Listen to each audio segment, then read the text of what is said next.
The team did a really good job tonight of really understanding what was actually happening in the game and not getting caught up in the emotion of shots going in for the other team.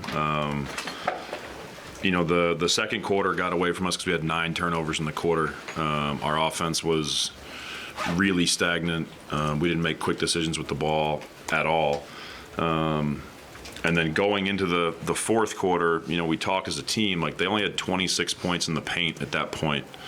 They had made a lot of 2-point jump shots. Giannis had made a bunch. Portis had made a bunch. And while those don't feel good, we came into tonight with the mindset that we needed to keep them off the rim. In particular, we needed to keep Giannis off the rim. And that's easier said than done. But, for us to end the game, they only have 30 points in the paint. Only 14 of those are at the rim.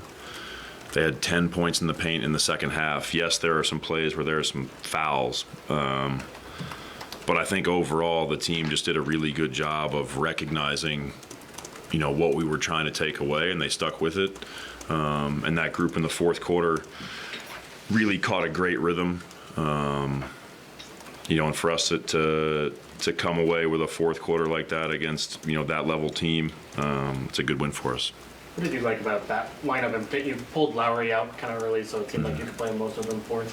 What did you like about that 5-man rotation that worked so well? 5-man lineup. Yeah, you just need initial size on the ball with Giannis, and then you need size coming to help. He's one of the tougher guys in the league to cover because of the force he plays with. And we felt like, Lowry's somebody that we've played at the 3 a lot in his time here. Recently, he's been playing the majority of his minutes at 4. But the Walker, Kelly, Lowry lineup is something that we saw last year at different times. It's a lineup that we feel like we understand, how they can operate on the offensive end a little bit. And we just thought it gave us our best variety in terms of a couple guys that can space the court. Kelly's a good facilitator. Walker with the rim protection, and then just having Kelly and Lowry with him as kind of multiple guys with size. Obviously I didn't know it was going to work out 40-13. I'm not that smart, but the guys did a really good job executing. And, Lowry was in a little bit of a funk in the third quarter. And so we pulled him out to just try to get some other guys in with the hope that a little bit of rest, he could kind of recenter himself and play a bunch of the fourth quarter. And, lucky for us, it worked out tonight. Keontae had a stretch where I think he made 6 shots in 5 games, and then has bounced back and has played pretty well, it seems like, the last 4. What's that bounce back been like for him? I think he's a young player, and so there's going to be ebbs and flows in terms of his success making shots. I think tonight was as aggressive as I've seen Keontae on the offensive end in quite a while. We obviously put the ball in his hands a bunch in the fourth quarter based on the way they were guarding certain things and just kind of what we thought would work best for us. And he did a really good job of, mixing in shooting some threes off the bounce. He's been working on that a lot, as well as driving the ball downhill. It's hard to do what he's doing because he's playing with veteran players, and the human element of that is that you do defer to them at times.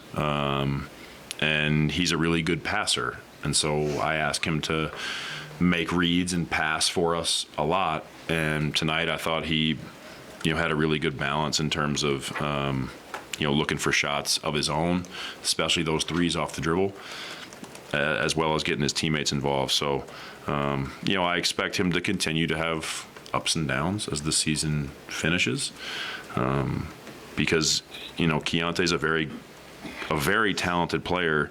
He also has never played point guard. And so this is, not only are you a rookie in the NBA, but you're a rookie in the NBA playing a new position. That doesn't mean that doesn't understand what a point guard does. He's been a guard his whole life, but I'm asking him to be a communicator and an organizer for us in a way that maybe he hasn't before. And given where he is in his career, I'm just proud of how he's sticking with it, even though he's had some tough moments. You mentioned the other day that you were trying to get players to kind of free their brains up and react to what's going on the court rather than just blindly adhering to the game plan. Where did you kind of see that manifest itself tonight? I thought helping on Giannis, I thought the guys were relatively aggressive in a good way. Doc did a good job of, based on our matchups, changing their spacing, changing where people were. We were trying to help off of a few sort of designated guys. And then when we were in that phase of the game where we were switching a lot, when there's a player that you're helping off of and you go from guarding one of the guys that we're not helping off of and now you switch onto somebody that we would like to help off of, you have to recognize all those things. And I thought for the most part the team was really aggressive. We definitely weren't perfect schematically in those moments all the time, but I thought the activity behind it when we did go double team, we had some good possessions of scramble. They had to shoot some threes that were kind of rushed. So I thought that the team on the defensive end did a good job. What impact on the game towards the end of the third quarter and the fourth quarter did you guys' pace in terms of pushing not only after misses but makes? What kind of impact overall did it have on the game and on your comeback? Yeah, I thought it was big for us. Obviously getting as many stops as we did in the fourth quarter helped us get out and run.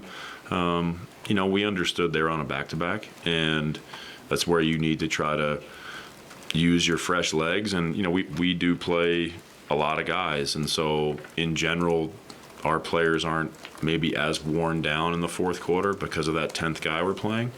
But it all starts with getting stops. Like, if we don't get stops, not only do you not have the ability to run the same way, but it's also depressing. And so you're taking the ball out, and now you're looking for a call. It's not as free-flowing. But I thought, that group in the fourth quarter in particular, we had a variety of guys that can push the ball.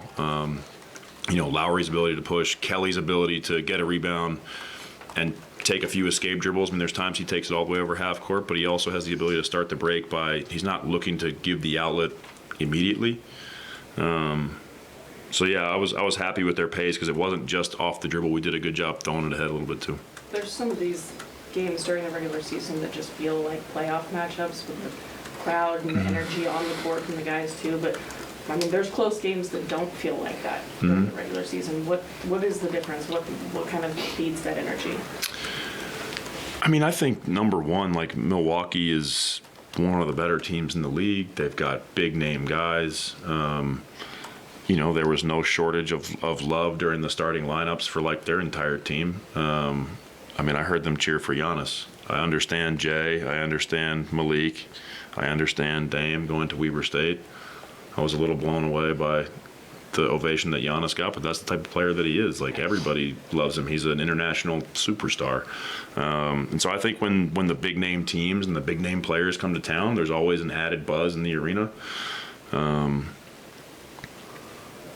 obviously, when you're down 12 going into the fourth, and then the run we made, like, we have an amazing crowd. And their energy helped us in the beginning of the fourth quarter, and then when we started to make that run, like, they really picked it up.